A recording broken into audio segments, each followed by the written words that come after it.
வீட்ல என் பொண்ணு ராணி மாதிரி வளர்த்துனேன். ஆனா என் பொண்ணு காதல் திருமணம் பண்ணி ஒரு சில காரணத்தால எங்களை விட்டு பிரிஞ்சு போயிட்டாங்க அப்படின்னு பாக்கியராஜ் அவரு ரொம்பவே உடைஞ்சு போனாராம். அது மட்டும் இல்லாம பாக்கியராஜ் அவரோட பேரன் முகத்தை பார்த்தா போதும், பேரன் இல்லாம ஒரு நாள் கூட அவரால் இருக்க முடியாத அளவுக்கு அந்த அளவுக்கு பாசம் அன்பு வந்துருச்சாம். அவர் கடைசியில பேசும்போது ஒரு வீடியோல என்ன சொல்லியிருந்தாருன்னு வாங்க பார்க்கலாம். பாக்கியராஜ் அவர்கள் ஒரு பேட்டியில பேசும்போது, அதாவது என் பொண்ணுக்கு என்னோட ரியல் லைஃப்லயே இந்த விஷயம் நடந்துச்சு. என் பொண்ணுக்கும் காதல் இருந்துச்சு. அவங்க காதலிச்சா நான் ஜாதி மதம் பணம் அதெல்லாம் எதுவுமே பார்க்கல. ஒரு சில காரணம் இருந்துச்சு, நான் திருமணம் பண்ணி கொடுக்க மாட்டேன்னு சொன்னேன். கோவத்தினால அவங்க வீட்டை விட்டு வெளியே போயிட்டாங்க, செப்பரேட் ஆகி போயிட்டாங்க. அதுக்கப்புறம் என் பொண்ணு மாசமா இருக்கிறதா சொன்னாங்க. அதுக்கப்புறம் அவங்களோட அம்மா தான் போய் பிரசவம் பார்க்க எல்லாம் கூட்டிட்டு போனாங்க. பேர குழந்தை பிறந்திருக்குன்னு சொன்ன உடனே நான் பார்த்தேன். எனக்கு என் பேர குழந்தை கூட அவ்வளவு கனெக்ட் ஆயிருச்சு.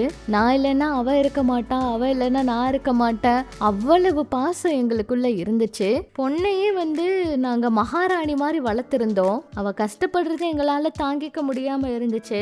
அதுக்கப்புறம் நாங்க பொண்ணை பார்க்க ஆரம்பிச்சிட்டோம் அப்படின்னு சொல்லியிருந்தாங்க. அதே போலதான் சரண்யா அவங்க ஒரு பேட்டியில பேசும்போதும் சொல்லியிருப்பாங்க, என் மகன் தான் அப்பாவுக்கு உலகம், பிசினஸ் பண்ணிக்கிட்டு இருக்கேன். சரண்யா அவங்க குழந்தைய தத்தெடுத்திருக்காங்களா, ரகசிய திருமணமா, காதல் கணவர் யாரு, இப்படி எத்தனையோ கேள்விகள் கேட்டுட்டு இருந்தாங்க. இதெல்லாம் பதில் கொடுக்கிற மாதிரிதான் பாக்யராஜ் அவரோட பதில சொல்லி இருந்தாரு. பாக்யராஜ் அவரோட பேட்டிக்கு அப்புறம் கூட சரண்யா அவங்க பிசினஸ் வேலைகள் எல்லாம் கவனம் செலுத்தினாங்க.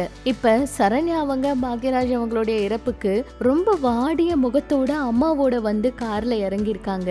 ரொம்ப உடைஞ்சு போய் கண்ணீர் விட்டு அழுதுருக்காங்க. இந்த விஷயத்த அவங்களால ஏத்துக்கவே முடியல. அப்பா இல்லாத ஒரு வாழ்க்கை இனி எப்படி இருக்குமோ அப்படிங்கிற ஒரு பயம் வந்துருச்சு. அந்த மொத்த குடும்பத்துக்கும் ஒரு தூணா இருந்தவர் பாக்யராஜ் அவர்கள். அவ்வளவு தூரம் குடும்பத்தை நேசிச்ச ஒருத்தர். குடும்பமே ரொம்பவே வேதனையோட இருக்காங்க.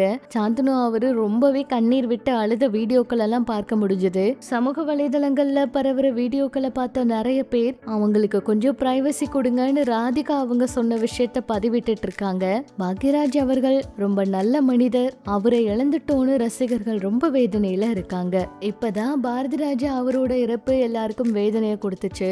இப்ப பாக்யராஜ் அவர்களோட இறப்பும் மிகப்பெரிய வேதனையை கொடுத்திருக்குன்னு சொல்லலாம். இந்த மாதம் ரொம்பவே மோசமான மாதம். 2026 முக்கியமான நிறைய நடிகர்களை நம்ம கிட்ட இருந்து பிரிச்சிருச்சுன்னு நிறைய புகைப்படங்கள் எல்லாம் பதிவிட்டு எல்லாருமே வேதனைப்படுறாங்க. நம்ம சார்பாகவும் ஆறுதலை தெரிவிச்சுக்கலாம்.